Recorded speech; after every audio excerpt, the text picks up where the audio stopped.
Isa na namang umaga na puno ng pag-asa mula sa salita ng Diyos.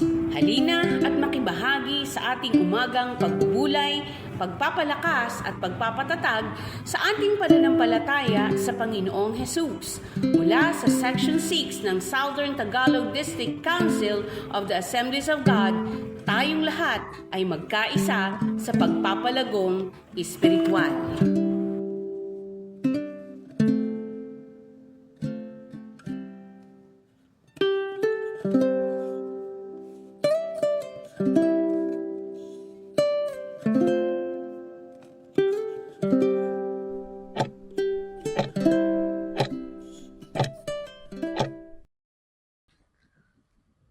Magandang araw po sa inyong lahat.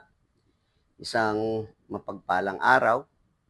Bago tayo magsimula sa ating mga gawain, bigyan natin ng ilang minuto ang presensya ng Panginoon. Ang salita ng Diyos sa mga awit 28 verse 7 ay nagbibigay sa atin ng matibay na paalala. Bago tayo magpatuloy, tayo po muna ay manalangin. Panginoon, maraming salamat sa pagkakataong muli kami ay magbubulay-bulay ng iyong salita. Linisin mo po ang aming mga puso at ang aming mga isipan. Dalangin po namin na ang aming pagbubulayan nito ay tumimo sa aming mga puso at isipan at maging kapakinabangan at ikalalakas ng aming kaluluwa at pisikal. Dalangin po namin ang iyong pag-iingat at paggabay sa aming gagawin sa umagang ito. Salamat sa pangalan ni Jesus. Amen. Amen. Amen. Sa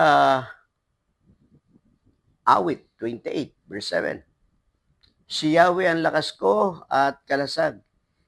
Tiwala ko'y sa kanya nakalagak. Tinutulungan niya ako at pinasasaya. Sa awiti, pinasasalamatan ko siya. Kapatid, hindi tayo nag-iisa. May Diyos tayong sinasandigan.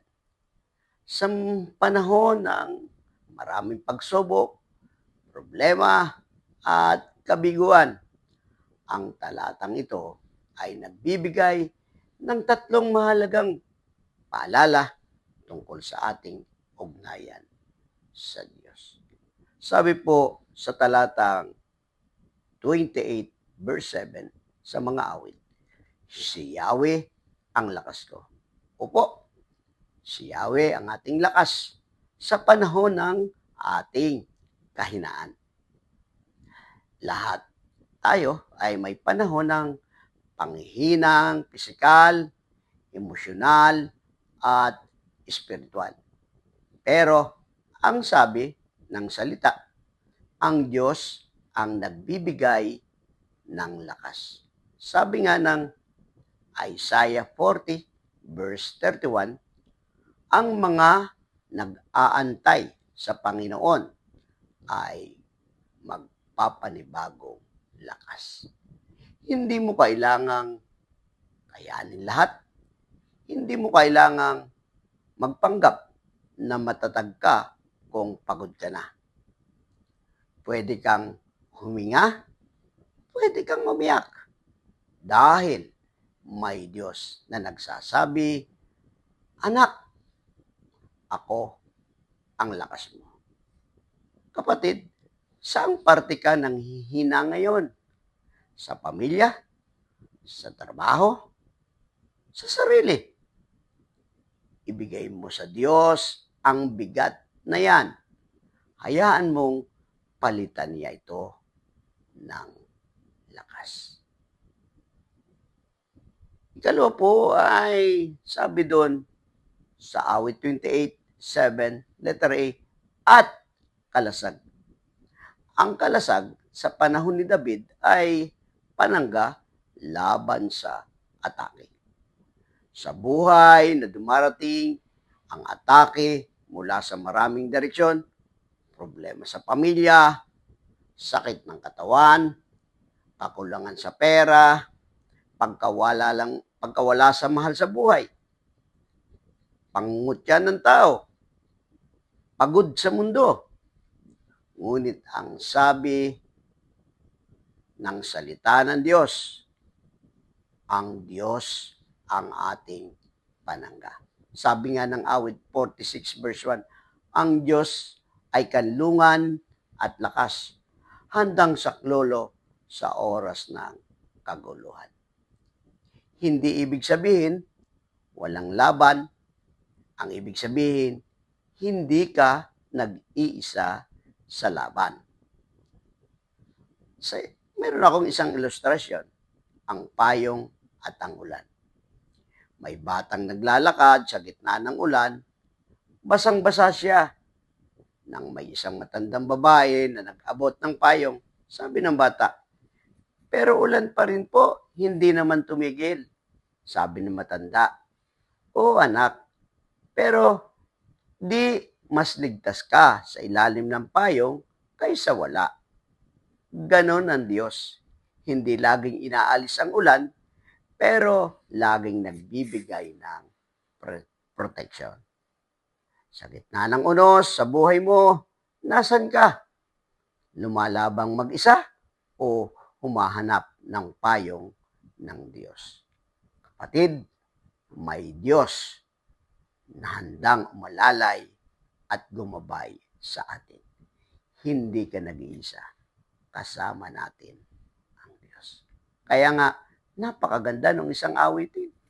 Kung atin laging maalala, ang awit po ay, sabi ay, ang Diyos, ang lakas natin at sandigan, handang sumaklolo kung may kagipitan. Opo, hindi ka nag-iisa. Isa pa na puntos doon sa talata na yon ay makikita natin sa awit 28 verse 7, letter B. Tiwala ko'y sa kanya nakalaga. Tinutulungan niya ako at pinasasaya. Sa awiti, pinasasalamatan ko siya.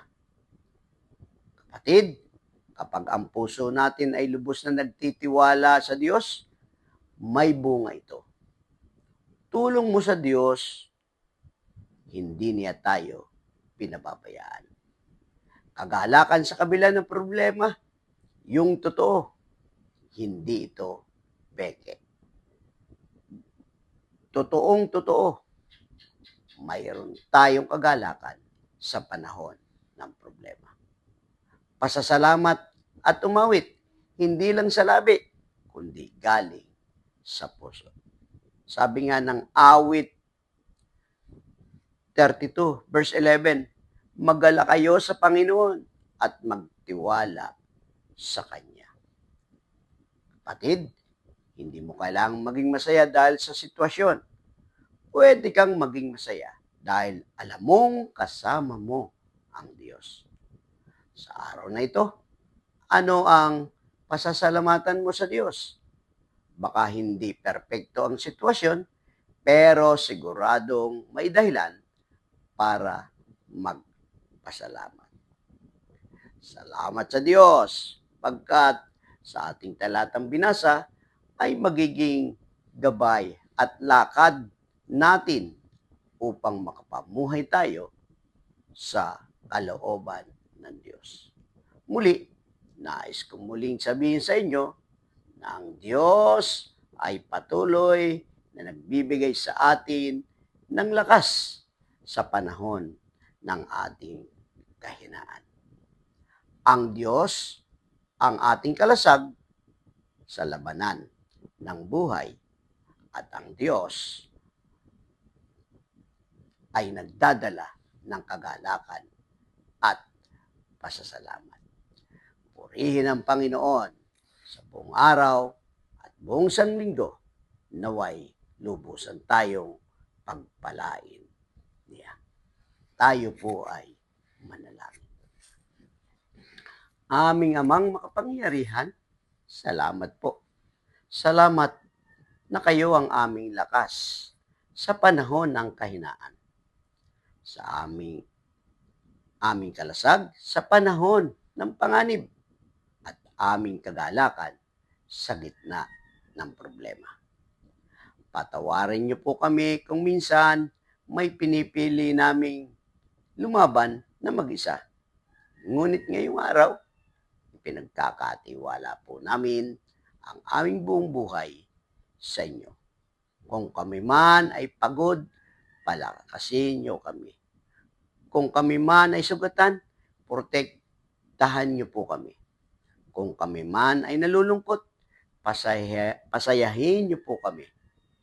Maging ang aming puso. Sa bawat hakbang namin ngayong araw, naway maging malinaw sa amin ang inyong presensya. Sa pangalan ni Jesus. Amen. Tanda natin mga kapatid, ang Diyos ang aking lakas, kalasag at kagalakan, kaya't hindi ako matitinag. Dalhin mo ito sa buong araw at paalala sa iba. Good morning po.